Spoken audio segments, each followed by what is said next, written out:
So welcome back for this afternoon session on last day of SM Compute. The last session on technical side, I would say.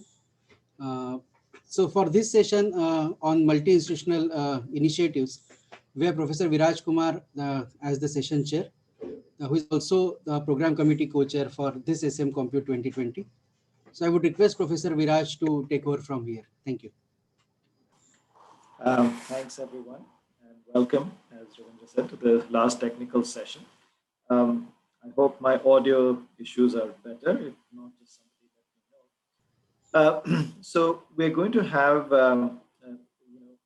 4 presentations in this session, and each of these is by a core group of researchers who are leading these particular studies.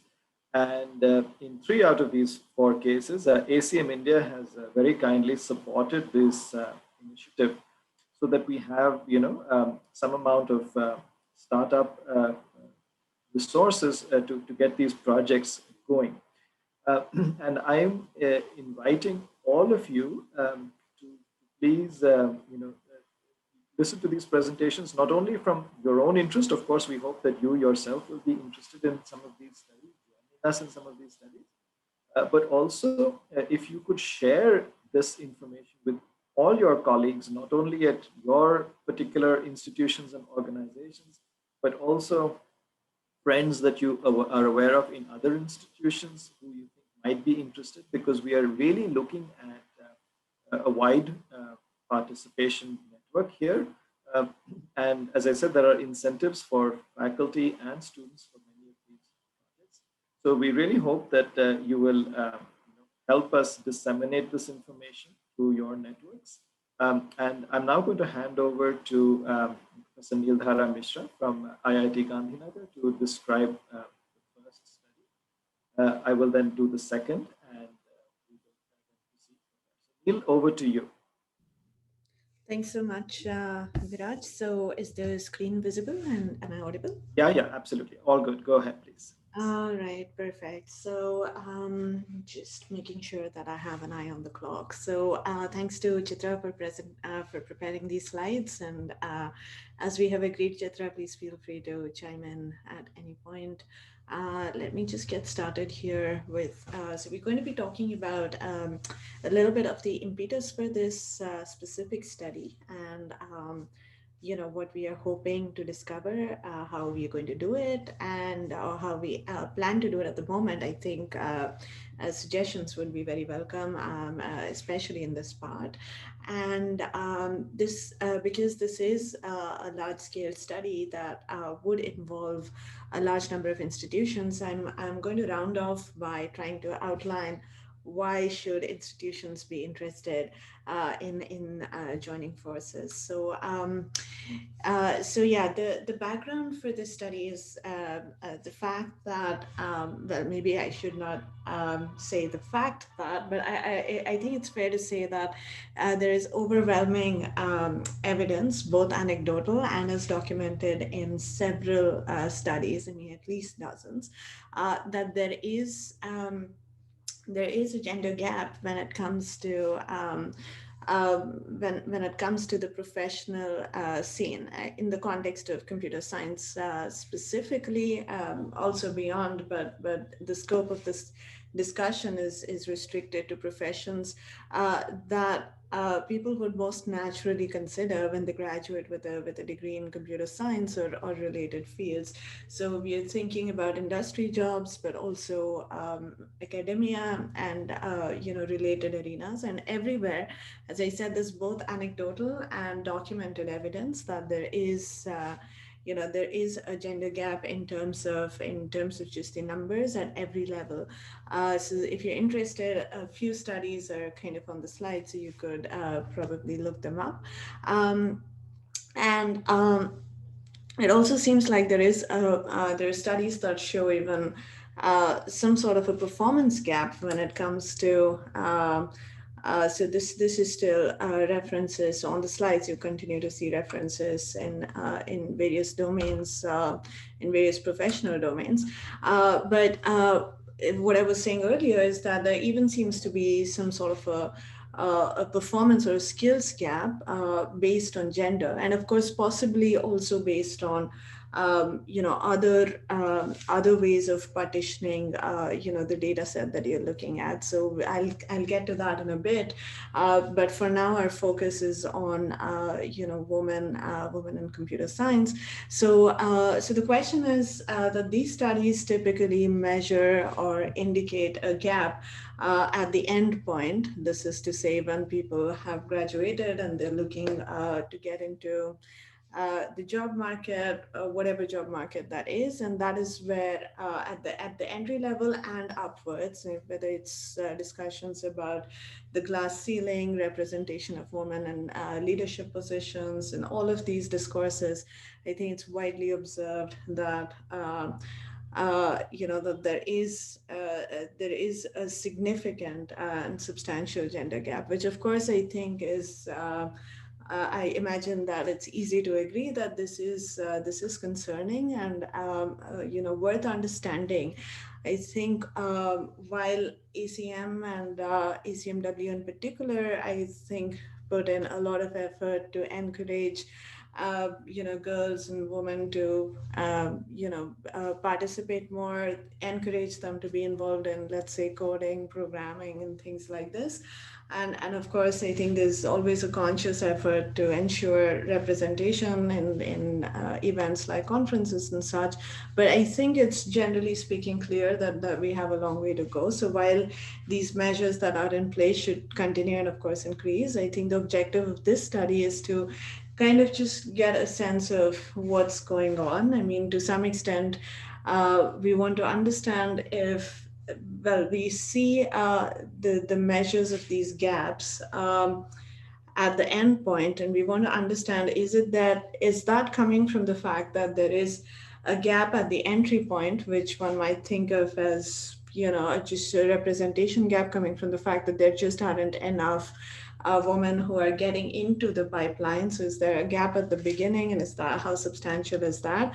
Or is it that our numbers are actually okay, but somehow the way people are treated, and again, we could ask this not just for women, but any other minority that we would want to be concerned about. So the question is the way that the education journey progresses somehow not welcoming enough, somehow not inclusive enough, which is causing a gap to either be created or an existing gap to somehow be amplified. And if such is the case, then I think as educators, it's worth understanding what are some of the things that we're doing potentially inadvertently, which are leaving people out, right? So those are the sorts of questions that we want to probe into. Also, of course, want to understand to what extent, the reported gaps in performance, at least, are for real. So we want to also, as we go along, validate some of what we are sort of thinking of, right? Right, so let me just take a look at how much, okay, we do have a little bit of time, so good. All right, so the hope is that if we can, if we discover that there is maybe at the entry level. So by the entry level, in the context of the study, just to keep the scope of the discussion manageable, by the entry level, I really mean students who have finished school education and are getting into college level higher education, and also students who are starting out in, let's say, grad school and master's programs. That's kind of the audience that we have in mind, and we want to sort of process, how they typically prepare themselves for their professional careers. Of course, there is, I think, an implicit understanding that the college education is supposed to play a significant role in preparing them for their professional careers ahead. Of course, that remains perhaps to be tested implicitly as a part of what we are going to do. But the idea is to focus on, on this cohort, this sort of group of students. To be clear, we're not really focusing specifically on women. We're focusing on students across all students really who fall into this sort of a timeline. And we want to sort of follow their journeys, their education journeys and their professional development journeys over a longish period. We figured 2 years is a good time. Over 2 years, students who just enter a program, if it's a master's program, they're probably going to graduate. If it's a typical undergraduate program, at the end of 2 years, they're typically applying for internships and so forth. If they're in the middle of an undergraduate program, then again, they're ready for the job market. So we felt that 2 years was a good timeline. And so the idea is to understand, the evolution uh,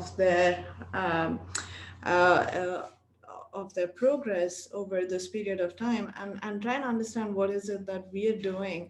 As I said, the assumption here is that the education that they experience is supposed to play a non-trivial role in their preparation for the real world at the end of this journey. So are we doing something that's damaging, or are we getting everything right? And is it just that there just aren't enough people, and that is just what is getting reflected in the numbers? This is the sort of thing that we want to get a deeper understanding of. And so yeah, if there is indeed a gap, then yeah, I mean, we want to. This is sort of the hope is to have a more nuanced understanding of where that is coming from. Um, so yeah, sorry, I think I was a little behind on the slides, but in terms of what we are going to do, the hope is, really that through, so I'm going to get to the specifics in a moment, but by hopefully working with a statistically significant group of people over a 2-year period, we will be able to identify, hopefully, issues that possibly we can control or understand and try and fix. If the mode in which uh, we're trying to help them is just somehow something's missing, or something's not working. And how do we hope to identify this? We're going to have students work with us. We're going to be needing, of course, colleges to have a volunteer, a faculty lead, a point of contact with whom we can work to have access to the data from the students of respective colleges. But the idea is to get these students involved in the predominant activity is going to be a series of coding competitions. I think we did explore or think about a bunch of different options. So for example, hackathons are also activities that sort of get students involved in coding, but they're typically group activities, and typically, at least in the pre-COVID era, hackathons were traditionally events that ran for 24 to 48 hours at a stretch, which already I think may be a format that's intuitively not convenient typically for women, although there have been hackathons that have been run exclusively for girls with circumstances that are more suitable for them and so on. But the main reason we decided not to use hackathons as like a core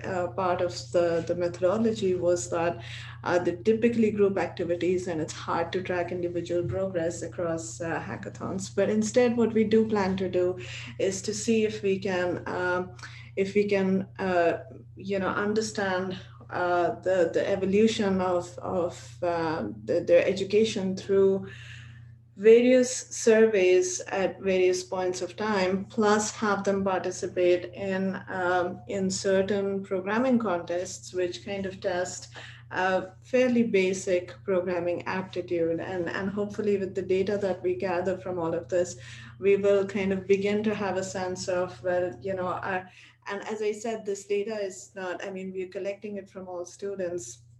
So we would be interested, and we hope that we can find colleagues who would be interested in maybe slicing and dicing it in other ways. So, for instance, do students who've not had English as a primary language before, first language before, do they face substantially more challenges than the others? Or maybe you could think about splitting the data across students who come from a rural background versus students who come from an urban background. So there's really a lot of potential to address issues that broadly pertain to diversity, and to understand if there are ways in which our education system is, as I say, possibly inadvertently, but nonetheless, is it somehow not sufficiently inclusive?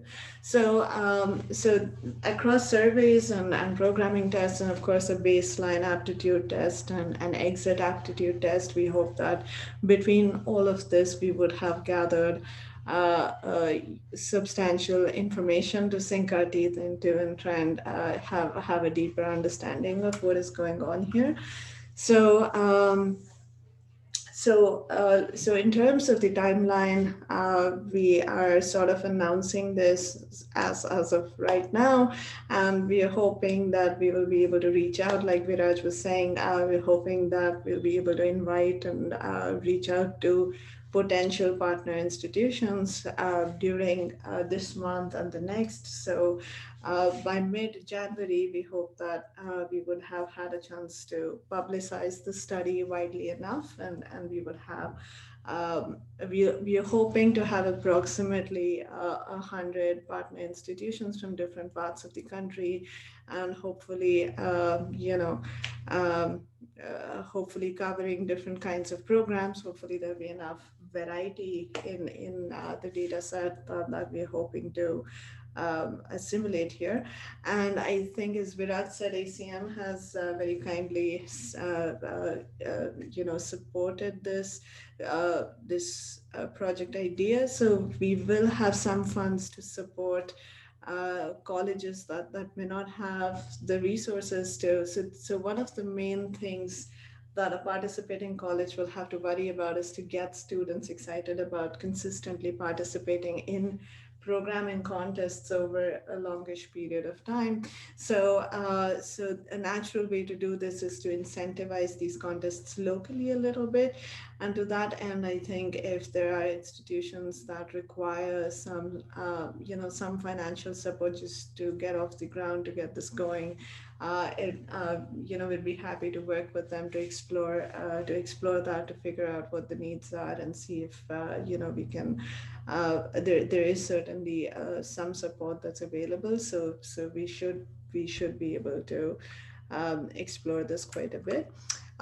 So by mid-February, we're hoping that we would have the list of confirmed partners, those that are independent as well as those that are supported, and we will have a couple of workshops in March to make sure that we're all on the same page in terms of the texture, the nature of the data that we are collecting from everybody. And the 2-year period that we have in mind goes from April 2021 to March 2023. And so we will also be working with with partners like CodeChef and RallyScore to collect additional data to sort of to corroborate the kind of the data that we get directly from the partner institutions. And as I said earlier, we will be running a few surveys as well to continue, to just have more information to really work with. So after we've completed this exercise, of course, we want to dig into the data and see what the numbers tell us. And based on what the numbers tell us, we want to understand if we can appreciate that there is probably aspects of our pedagogy that need to be informed by these numbers, and whether, and not just the numbers, but also the qualitative information that we get from the surveys. I realize that I'm starting to get over time, so maybe I will wrap this up relatively quickly. And I think one of the most interesting things is going to be that this will be a substantial data set that can be sliced and diced in different ways. So I'm hoping that it'll also attract others to sort of take a look and see if they can identify other related issues. I think there is a burning question of why should institutions be interested in signing up, because it does sound like a lot of work for them and the students. But I think this is a really interesting way of building a coding culture at your college, and I think there will be, of course, a community that comes out of this. Everybody who is participating in the study will be a part of either WhatsApp groups or online communities, and I think that kind of support and that kind of access to peer learning, I think is going to be pretty interesting and hopefully worthwhile. So these were sort of two related slides in terms of the benefits for the institutes as well as for the students. This is something that I have mentioned already, that we could use this for other related studies. So I think this is a good point for me to stop and open this up for discussion. I hope I didn't go No, terribly that was over. wonderful. Thanks so much. Thank you. So at this point, we'd really like to invite questions. And I think, Venkatesh, you had one ready to go right away. So why don't you start? Yeah, Neil, can you put the last slide, because you were mentioning about other related studies? Yeah. Yeah. No, okay, this is not what I had meant. At some point, I thought you said you're not necessarily Yeah, sorry, I think you meant this. confining to gender, but because in the context of India, there is a lot of diverse audience. So maybe can you extend this study, or are you going to focus only on gender? This is So my I first. think we're going to, yeah, since we're doing this anyway, we might as well collect as much information as we can on various verticals. So the plan is to have information, as much information as possible, and as much information as the students in the colleges are comfortable sharing. But yeah, as you said, there are many paradigms of diversity that don't necessarily relate to gender. We will be collecting gender specific information, but also yeah, also a few other data points. In particular, so far, we think the economic background and the language background, two things that are fairly prominent that come to mind. And if there is a way that we can capture that information, either in aggregate or at the individual level, I think that would be useful to inform potentially other studies. I'm not sure at this point how much we will be able to get into that, but it seems like a very natural thing to explore from, the data set will be holistic and comprehensive, hopefully. Yeah. Okay, the other question is, are you familiar with similar other kind of studies, either done by NGOs, or I think I talked to Viraj also about this, or maybe even other countries, we could use their experiences about what worked and what didn't and adapt it. Yeah, that's actually a great point. I think there've been like a few references at the start. I think there have been studies done in the context of programming competitions. It's the third one here, and I think so. I could be completely off on this, but most of the studies that I have encountered seem to measure what's going on in the workplace, and there aren't. I mean, and yeah, I think in the US, probably there's definitely a lot of activity which presumably is prompted either by anecdotal evidence or by studies that are targeted as, girls can code, or hackathons targeted at women and things like that. So maybe that's certainly an angle worth digging into further and sort of seeing. In fact, yeah, Can I pitch in? Some yeah, of yeah. the studies are also done in the classrooms. That is, I think one of the references, it just talks about this gender and programming contest, and also this predicting women's persistence in computer science and technology related majors. So that talks about, so if they are learning programming and they are getting hooked to that kind of coding culture during the school days, then they are bound to persist in such kind of programs during college. This is again done in the US setting. Because based on all this literature, it looks like in other countries, US and UK, they have much more trouble in getting the female students to computer science and STEM disciplines. So that these studies have been done in their setting and they have drawn some conclusion. So Yeah. definitely it would help. So whatever perceptions they have already gone through, but we are focusing more on, see, because in my opinion, relatively in India, at least we feel that computer science is a most sought after branch for female students, and they do join in large numbers, especially in southern states of India. So even with that, if there is a skills gap at the entry level, or if it persists later, is that true? Or if so, what might possibly be a cause? So that is what would be the focus of this study. Yeah, the goal is clear. What I was suggesting is to reach out to those authors and see how they did the study, and Definitely. whether there are any learnings about. I mean, our goal. I mean, we have an Indian context. There are completely a lot of things will be different, but in terms of some of the things which worked, how actually they did the study, and whether there are any learnings from them. Right, so that may be useful. Definitely. Yeah, definitely. Yeah.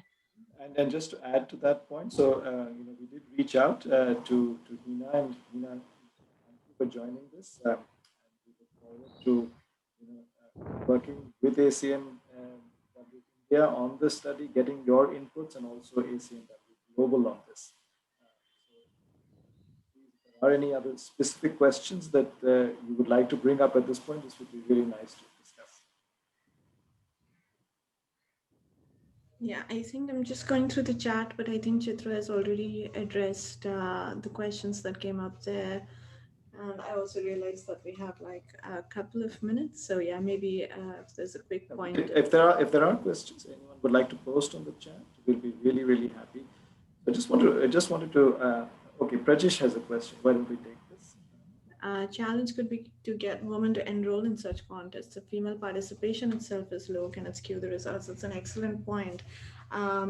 In fact, we've been wondering, and I don't think we have an answer yet, about whether we should have incentives that are specific to women. So, for example, I believe many of these international coding contests actually do have a prize for the best participant who was female. And I think even CodeChef probably either maintains a separate rank list in addition to the global one.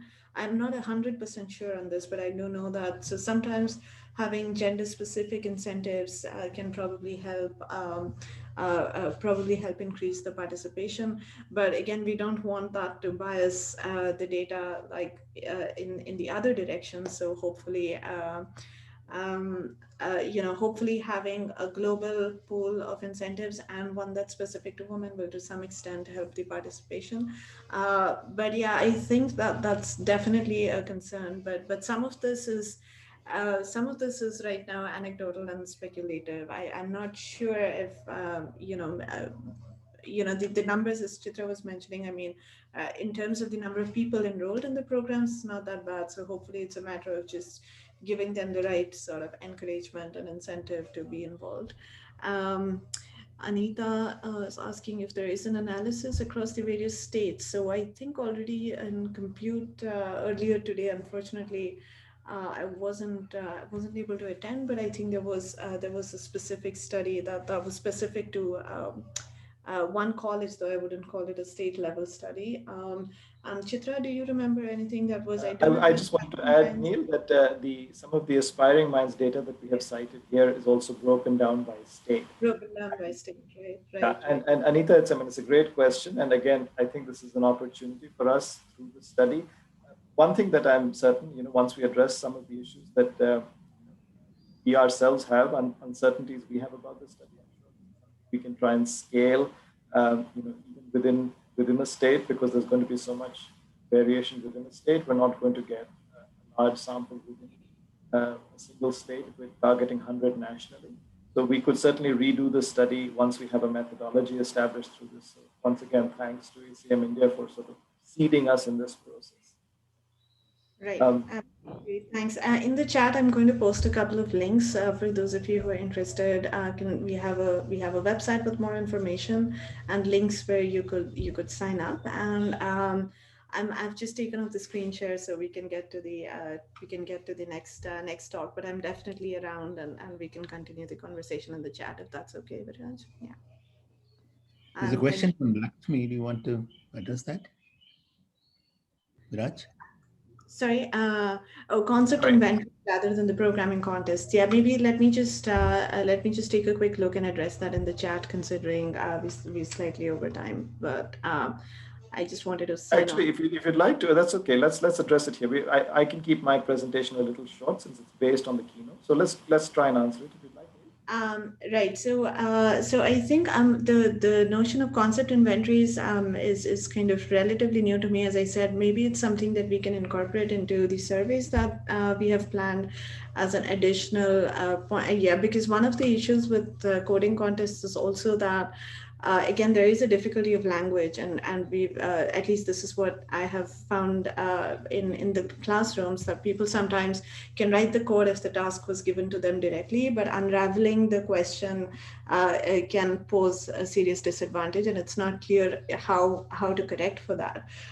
So it would definitely be helpful to have additional. I think it's probably worth running the contests anyway, because more data will not hurt. At least that's my intuitive guess. But having additional sort of probes into programming competence would be great. So this is a wonderful suggestion. In fact, I think we're looking for what are the sorts of things that we can do in the additional surveys that we run. So this is great, and probably good for a follow-up conversation. I'll definitely look up the reference, and would be great to talk about it further offline. Viraj, if you had something to add.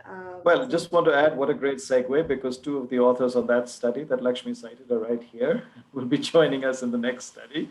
So let's just segue to that. Thanks very much. Yeah, all right. Yeah. I'll just continue. And in fact, yeah, Lakshmi, thank you for raising that point, because I think this is also a dimension that we can try and explore through this next study, where we can also look at some of the gender issues, if that's something that's going to be of interest to the partners in Brazil. So, okay, so this next study is very much, similar in the style of the one that Neil just presented, in the sense that we are looking for partners to join us, and we see a lot of upside for the partners. Not only, that we join the study. Hopefully, we get some very interesting joint research coming out of it, but also directly beneficial to the students. So I think many of you would have attended Ricardo's keynote on day 2. Somebody's mic is on. So Ricardo's keynote, where he spoke about this in more detail. So I'm not going to bore you with all the details, but just as a quick recap for those who weren't able to attend. So he spoke about this idea of a concept inventory, and here is what some of the things that it is and isn't. So it's a high-level assessment on some topic, and it's administered, because it is high level, it's not sort of instructor specific. So in our context, it is particularly useful if you want to think about it in the context of classes with multiple sections. And so this provides an interesting data point in terms of student learning across different sections, across the variations between instructors, because it is not specific to particular things that the instructor has taught. And it's just these sort of high level concepts. And it's not meant to sort of replace your exam, but it does provide a very interesting way of measuring, student understanding. So if you want to look at, for example, pedagogy or cross sections, as I mentioned, this could be a very useful instrument to evaluate. And briefly, what it is the survey that Ricardo and his team have come up with, like all these CIs, is a MCQ. The important difference between this and a regular MCQ is that each of the misconception, each of the wrong answers points to a specific misconception that the students have. So just as a quick example, and this is the only thing I'm going to sort of repeat from in detail from his his keynote, Ricardo's keynote. So if you had this question, which of these programs will always print 8, then each of the wrong answers, which in this case is B, C, D, and E, will point to a particular misconception. So in this case, there is a lot of detail about what that misconception is, where it occurs, how to fix it. So all these things can be looked at through this. So it's very, very, very interesting, that we have this instrument, and what we want to try and do is build on it. In this study. Okay, so let's see. So here are the objectives. This has already been developed. We want to assess it in this sort of in this context. So the study is this CI is for the Python language.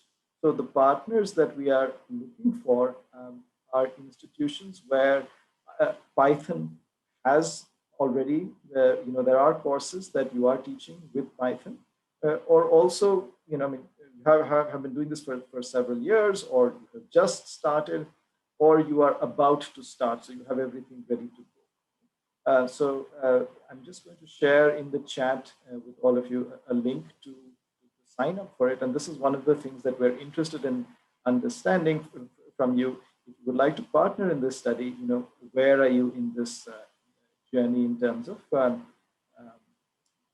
Python in your curriculum? And one of the things that we're hoping that this study will bring out are new misconceptions. So the CI is, does not have to be a complete list of all the misconceptions or even the most common misconceptions. And it is possible that some misconceptions are particular to India and some are to Brazil. And within India, of course, so much variety. Within Brazil, so much variety. So these are some of the nuances we hope to explore in this. Once again, a lot of appreciation for ACM India for supporting this. So here is how we're going to sort of do this. We will have these partner faculty. So this is where we are hoping to get some of you and your colleagues. And then we're asking each of you to sort of also identify some of your students. And what we will do is we will walk you through the process, and it will be a very, very hands-on walkthrough, because we will basically conduct the CI with you. The way it works is it's not just here's an MCQ, go solve it and come back to us or whatever. It is, here is the MCQ, and let's sit down on Zoom together, and then as you respond to it, explain to us why you chose that option, etc. Right? So this is the thing that you have to be okay with signing up for, right? Because the key thing is, it's not so much that oh, I got this question wrong. Right? It is about trying to understand the misconceptions involved. And really the whole point of the whole thing is, I mean, at the end of this study, if you had any misconceptions, if I had any misconceptions, of course, we have an opportunity to straight away, clarify those misconceptions. We as educators are much more concerned that these misconceptions might also be amongst our students. So the purpose of the study and what's going to make the study interesting is, can we make sure we are trying to capture all the various misconceptions that are there, and when the instrument, when the on a test like this, on an MCQ like this, when the student or the person taking the MCQ makes a mistake, are we correctly identifying which misconception they have? This is why think aloud is very, very important for this study. So the small number of partner faculty that we're going to involve in this study, this is the part that we will be sitting down with each of you, having you work out these questions with us, and sort of speaking aloud what it is that you're thinking as you're answering. You're selecting A, selecting B, selecting C, whatever it is.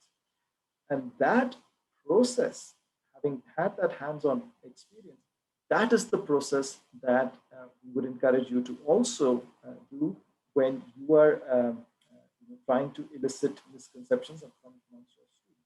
Of course, you can just do it at once we have certainty about the CI being a good instrument. You can just give it at scale to students, collect the results and analyze that.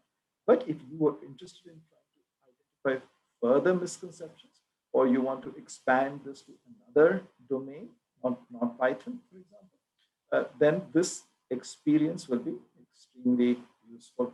So it's basically, you can think of it as a mutually beneficial partnership.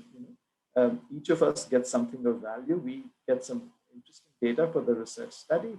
You get this wonderful, hands-on training in how to do this. And of course, you get great familiarity with this particular instrument, why it works. And you as an educator can use this in your classroom. So we will ask each of you to identify some students. And then, we try and also do some think alouds with the students, because we also want to see if there are further misconceptions. So these are the things we will ask you for. Identify the students, willing to partner with us in the Think Aloud study, identify the students, and help us connect with them to do Think Aloud studies with them as well. And for all this, we will have some incentives for everyone involved. And we will do a follow-up workshop where we will help you use this to evaluate your own pedagogy. And the ideal goal for this is some paper publications, which again, we will be very, very glad to help you, mentor you to drive towards publication. So future compute, certainly, something like that, we would really, really look forward to. So we really hope to set it up as a win-win for everybody. Okay, so here is the link. I will also paste it on the chat. That is my chat.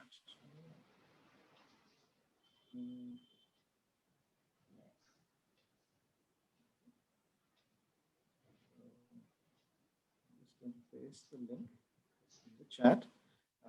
So it just takes a couple of minutes to fill up if you're interested. And this is the rough timeline, that we will start early next year.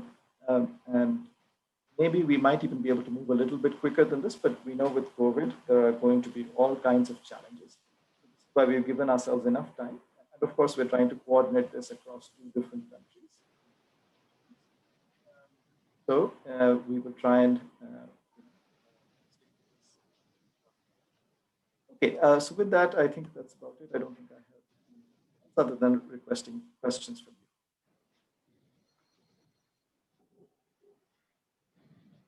Any questions, please?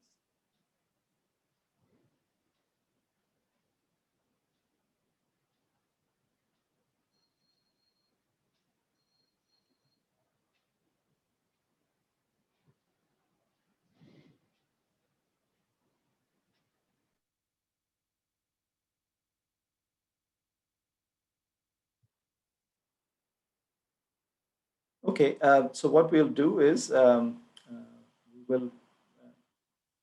There are no questions. We don't have to hang around. I'm happy to cede the time to others who can then take a more leisurely approach. But one question. So is there a more generic concept inventory, and to what extent does it differ from a Python CI? So I think, Venkatesh, your question is about, like, for example, could you develop this more generically for computing concepts? So certainly this is true. And, there was this very nice CSCM paper by your former colleagues, right? Kathy, Sriram. I don't know if Kathy was involved in this, but Sriram certainly was involved in this about, rapidly generating CIs more cost effectively than this traditional process that Ricardo has followed. So I'm not aware of a CI for that. Maybe others, maybe Lakshmi, she was mentioning, maybe she's familiar or others are familiar. I'm not familiar with this. The only work actually I have seen is this work that Ricardo has, at least in computer science, the only work that I have seen is this work that Ricardo and some of his co-authors have been involved in for the last few years around specific programming languages. So a lot of their work is related to the kinds of misconceptions that arise from language-specific issues. I'm sure there is an opportunity to sort of develop other more general CIs also, as Neil is saying now, for data structures, algorithms. Again, Neil, I'm not familiar with the groups that are involved in that, but certainly I think this is something that can be extended. I see no reason why it cannot be extended to some of these other things. but again, I will defer to others who are maybe more familiar with the research around this space. I must admit I'm getting involved in this, the investigations of CIs fairly late in the game. There are others who would like to respond to Venkatesh's and Neil's questions. Please. Oh, there we go. Lakshmi has posted something very interesting. Thank you, Lakshmi. Lakshmi, if you would like to speak something, I'd be happy to promote you to speaker, and you can say something verbally if you would like. Just let me know on the chat if that's something you would be okay with. I can try and do that. If you would like to make a few comments. Okay, sure. Now I just have to figure out how to do that. Promise this, and then now I have to make it happen. Right. Viraj, I have just promoted her to panelist. Oh, thank you. Oh, great, great. Thank you. Actually, is on the panelist. I can't seem to unmute. Thank you, Viraj. Even Rajesh has posted the same kind of work. It is interesting that, we started thinking about concept inventories because it is kind of the place where, we start from to look at where in concepts there are difficulties that learners have. And so I think there was a question from Venkatesh, that there are concept inventories that are generic, like for computing concepts, let's say recursion, or let's say iteration. There are concept inventories. But what is also more important is that what are the difficulties that learners have in particular programming languages like Python, JavaScript, or so those are also interesting, because programming languages, they kind of model the learner's knowledge structure that develops while they learn using a programming language. So, both kind of work is necessary, and I think it is interesting to see Viraj's work on this. So I'm really looking forward. I'm thrilled actually to see so Great, and please I invite both everyone, Prajesh, you, anyone, and of course everyone here and your colleagues to please join us in the study. And as I said, I really hope to learn a lot in this process. There was one question that we didn't get to. Anita has posted it in the Q&A. How much time would need? And it's an excellent question, Anita. Once again, thank you for sharing this question. So the Think Aloud study that we mentioned, where we're sort of sitting down with faculty as they do this. Ricardo mentioned in his keynote that the concept inventory has 28 questions. So he estimates that this sit down will be of the order of 90 minutes. That is the first time commitment. This is 90 minutes roughly of time commitment. The other parts, how much time will it take to identify students, etc. This, of course, will vary a lot. We have essentially timeline, as you can see, is fairly relaxed. We have a whole quarter to get these interviews in. So we understand that you may help us identify students, but then they are busy and so on. So this may happen over a period of time. This actual administration to faculty and their students might take some time. Follow-up interviews with students might take some time. The quantum of time investment from your side will, as I said, definitely the part that we can be sure of is the 90 minutes, and then the additional part we're less sure how much time it will take. But in terms of project time available, we hope that there is plenty of time available, and some weekend here, some evening there, we should be able to squeeze it in. I hope this answers your question. Please do that. All right, Vijay Raisingani is asking this very interesting question about is there a way to ensure or determine whether the CI is exhaustive? And I think I should, since we have people who are doing whole PhDs in this space, Rajesh, again, I would, or Lakshmi, if you would like to elaborate on this, I will not presume to answer this question. So please do unmute and say a few words if you would like in response to this question.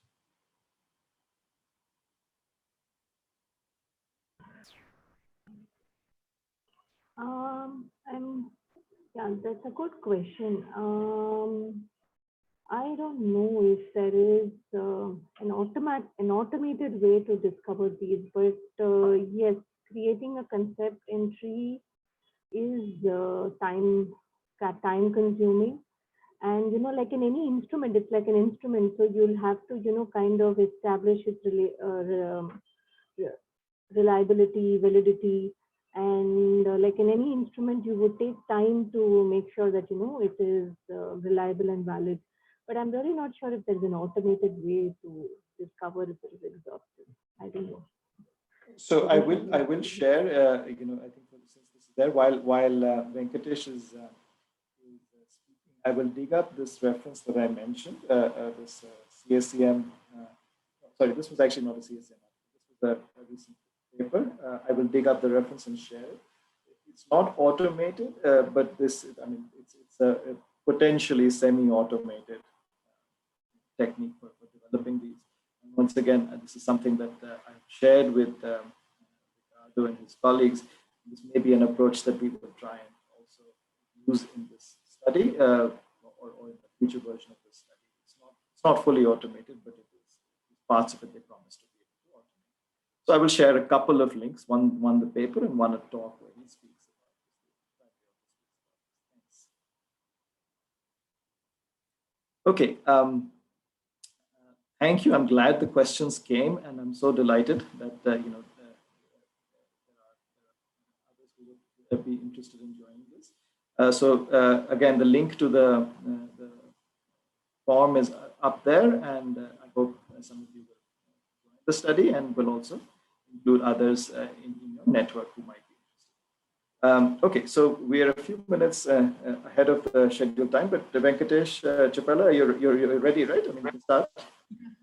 Yeah, sure. Okay, I'm going to stop sharing them and hand over to Venkatesh. So that when you work together on this algodynamics, we'll get lots and lots of interesting research problems from this. Thank you very much, Vandana, for that question. Thanks, Venkatesh. Okay. Thank you so much. Stop sharing my last study. Yeah, thanks. Sudhanshu, you can get your slides up. So the last one is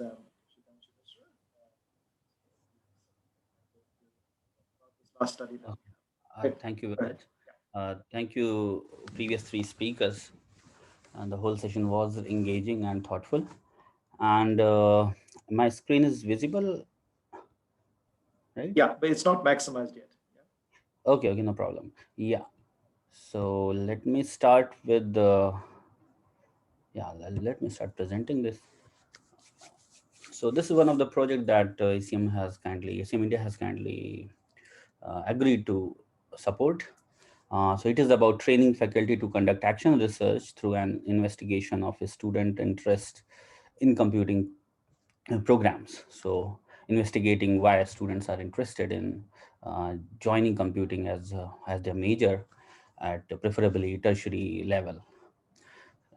So before this, let me switch to one of our data that we got from faculty from the 9th workshop that we conducted on action research.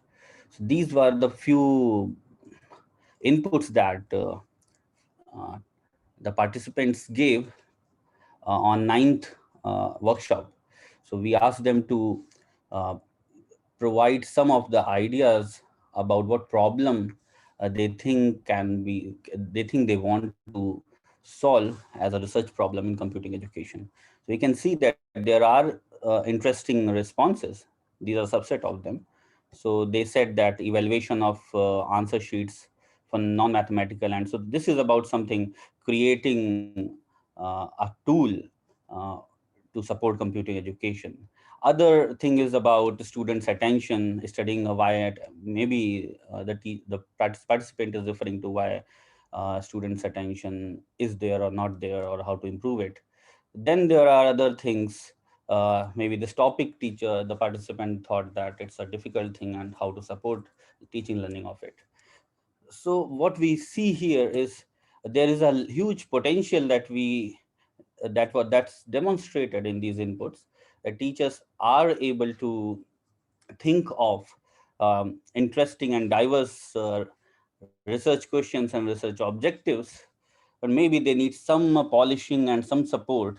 And moreover, even if they what after that, what after having a good research problem, then they should be trained on how to actually perform a formal research, formal investigation to get answer to those questions, and then critically reflect back on their teaching learning strategies, and then how to use the same data and findings to update their own teaching learning strategies.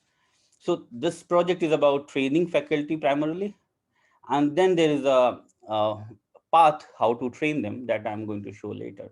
So yes, my name is Shitanshu Mishra, and Viraj and Professor Shidhar here are um, our other co-leads in this project. So outline of the project is that we are going to provide immersive training to Indian in-service faculty to conduct action research through a large scale. So this would be done through a large scale study. Uh, and we are going to unfold one aspect of computing, at least one aspect of computing education specific to Indian context, and which is what are the different mechanisms or the reasons why students are interested, why they are not interested in joining computing programs. So let's talk about the motivation about the teachers training, why we want to do that.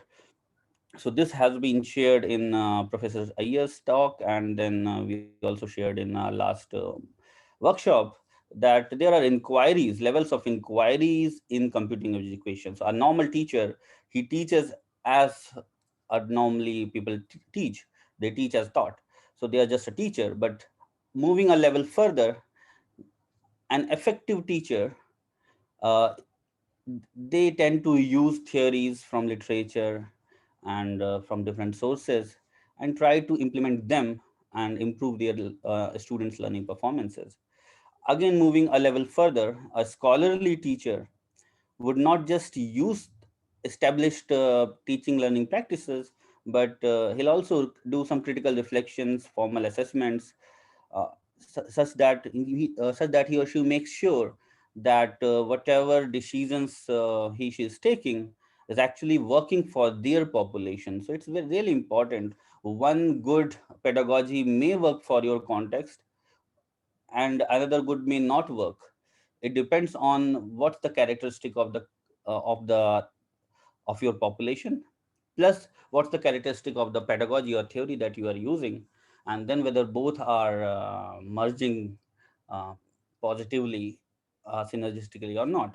So so essence of these levels is that we want teachers to move from teacher as traditional teacher to effective teacher, then higher up in the levels, scholarly teachers. Then teachers started finding scholarship of teaching learning by performing action research, and then by updating their own uh, assumptions and knowledge and other things. And then a teacher becomes a full-fledged education researcher or a computing education researcher, that who can effectively perform education research, who publishes into peer reviewed journals and conferences, so on and so forth. So we want teachers to move from level 0 to level 4, and this is the primary motivation of why should we teach our computing educators uh, action research. So other motivation about research on student interest is that understanding mechanisms about why students are interested in choosing computing major is important, because it can facilitate us, it can help us to uh, understand contextual need of our student population. So we can modify pedagogy, content, technology choices based on the reasons or the mechanisms why a student has chosen um, uh, the program that he's in.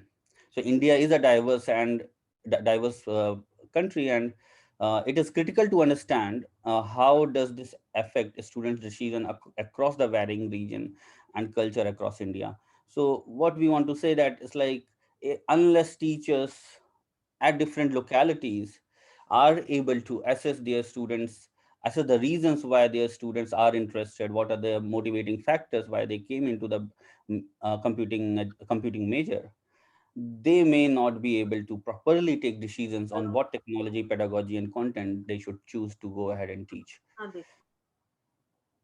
Okay, so overall methodology, it will explain why how these two things are related: action research training and research on student interest in this project.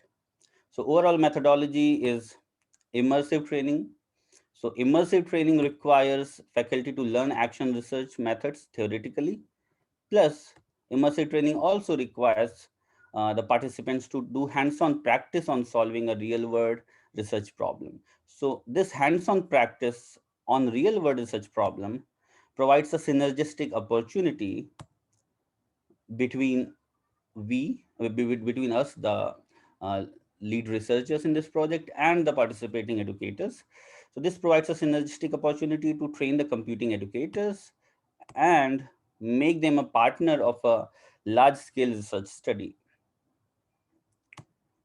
So project objectives are basically of two types. One objective is about what are the learning objectives. Other objective I'm going to talk about is the research objectives. So first, the learning objectives for the in-service CS teachers is that by the end of this project, partnering educators would be able to first administer qualitative surveys, analyze survey data, and interpret the results to inform their pedagogical decision. And this survey is not just about collecting categorical data and doing quantitative analysis, but also about how to collect open-ended survey responses, and then how to apply qualitative techniques to do a meaningful interpretation of the inputs that students give. Other learning objective is that by the end of the project, partnering educators will be able to recognize the utility of critical reflections in their local context, and they will be able to uh, understand how to use the collected data to actually inform the changes in their pedagogy and technology and content. So other part of objectives of this project is regarding research, which is about why do students enroll in such programs, in computing programs. And other research question is about how do students expectations match their actual experience. So it's important because students may have different expectations and join a computing program, but after 1 or 2 years they actually realize that whether my expectations is fulfilling or not, and how the expectations is changing. So these research objectives is a sort of extension to one of the research that I did with a US researcher, Mike Huner, where we studied the conceptions of Indian computer science students about their major. So what we found that the reasons why students in India join computing programs is one of the reason is that computing program is a popular major, popular in terms of it's a job providing major. It's a perception. They don't have actual data, even not even their guardians have actual data that whether it is actually a most popular job providing program or not, but there is a prevailed perception in India that it is a popular program. Other reasons were that students were not exposed to any other disciplines, just like they were not exposed to computing education in their 10+2. And then third thing was the Indian system of admission is such that they have to take decisions of what major to join. So all these different factors come together, play together, and make CS as the one of the most popular major choice. So this one, and so that study was a pure inductive qualitative study where we where there were 20 students participated. So 20 students participation and a in-depth in a qualitative study is a good study, but we cannot get generalizability. We cannot claim that okay, these findings are actually generalizable to this much fraction of Indian student population, CSA student population.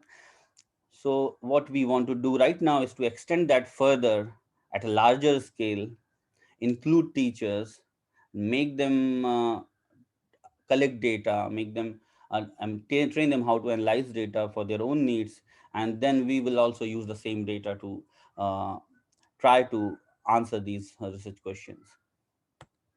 So there will be three phases of primarily this is about training, and it will um, also include our research part. So first phase is about conceptual initiation, second is immersive learning, and third is closure. In the conceptual initiation, what we are going to do is introduce teachers, participating educators to with the key concepts about research and action research. And then we aim to developing action research skills uh, where specific learning objectives would be to we'll make them to recognize the need for action research and identify action research problems in their context. And in the second phase, which is immersive learning, and this is the phase where most of the data collection and actual learning will take place. It will aim to develop teachers' data analysis skills by engaging them in data collection as well as data analysis for their local student population, and then we'll combine the whole data together to get answers to the large scale student uh, to the patterns from large scale student data. Other thing is each teacher would collect data from their student population and analyze respective data to draw logical insights for themselves. So uh, that would be another benefit for the teachers. And in the third phase, this phase aims at making a closure into the faculty training, and what we are going to do is make faculty to uh, first of all, we'll train them to make critical reflections based on the data analysis that they performed in the previous phases. And then we'll train them how to use those data interpretations to actually evaluate and further modify uh, their teaching decisions. So this is a tentative timeline. Um, so in the current month and the next month, we aim at recruiting the CS faculty, and yeah, then the the content creation, and I mean whatever content we already have and whatever new content needs to be added to it, we'll keep doing those things for the all the three phases simultaneously. And for the teachers, it's important to know that we are recruiting in the first 2 months, and then uh, first phase will be executed from February to May, and this will include face-to-face workshops, face-to-face online workshops, and face-to-face workshops and different assignment activities. And similarly, in the phase two, we are going to do blended learnings, face-to-face learning, whatever possible given this Corona situation. And at the end of the after the third phase, uh, we we hope to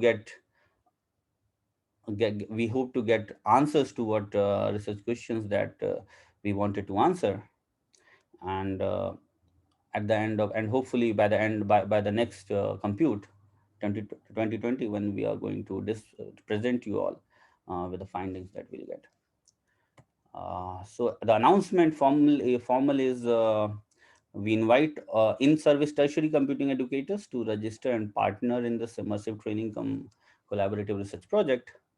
So this is the project website. So it's Google site /views, then comp ed action research, and this is my email if someone wants to personally inquire something. So let's visit this website once to see what is there. So right now You can also paste the link if you don't mind on the chat. I'll do that. Yeah. So what's there is we right now we have just announced this link to a Google form where you can put your uh, uh, basic details, email ID, and other things, such that we can contact you back and get you registered in the process. I'm just uh, copying this link in the chat. Okay. Yes. So Thanks. thank you very much for your attention, and yeah, we'll be happy to take questions.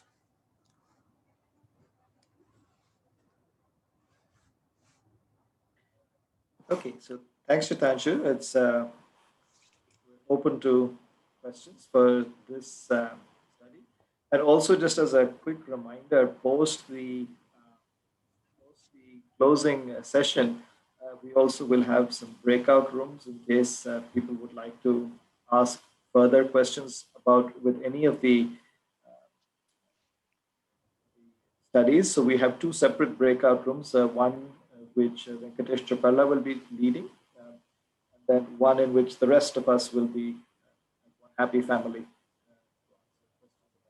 The other three studies. All right, so, and thank you. So the links to those Zoom breakout sessions are there. So I think at this point, any questions for Shitanshu on this particular study? So one question. Yeah. So you're going to study about the student interest in choosing computer science. Would it also make sense to correlate that with their actual performance? You know, somebody who's really interested may actually perform better than people who are forced to for some reason. So that may also be an additional extension, no? That may be an interesting addition, but obviously a challenging addition to if we want to do it at a larger scale, because what is that uh, performance instrument? What quiz is that? So is that so suppose we have an assessment instrument, and that is common to all of the students across the participating institutes and participating teachers, that would work. But if we don't have a common assessment instrument across the students, all the students, then we cannot claim much. Yeah, but at local level we can say that okay, at in one institute is how interest and their and the performance is correlated. Yeah, but making claims, I mean, will involve a lot of internal validities, because consistency of assessment items and instrument, ensuring this will be difficult. I think just as a quick follow-up, I mean, this I think would be the ideal kind of study that one of our partner faculty would be in a great position to lead, Right. within their institution, especially if it's a large institution, multiple sections, multiple batches, over time. So, Venkatesh, thanks. That's a good suggestion, and I think Yeah. that would be further incentive for. Yeah, another way to do this is actually provide our participating faculty to with a common assessment instruments. We can say that okay, these are the interests, and maybe a questionnaire on a quiz instrument, quiz list of quiz questions on introductory programming, and then we can see that how their scores are correlated. So in that case, we have to give them a common assessment instrument to assess their interest, and common assessment instrument to assess their content knowledge, for example, programming knowledge. But their own grades in the courses. I mean, once you collect the data, you can collect that also. Right. I mean, it'll make some statement, yes. I mean, assessment does vary, I agree, yeah.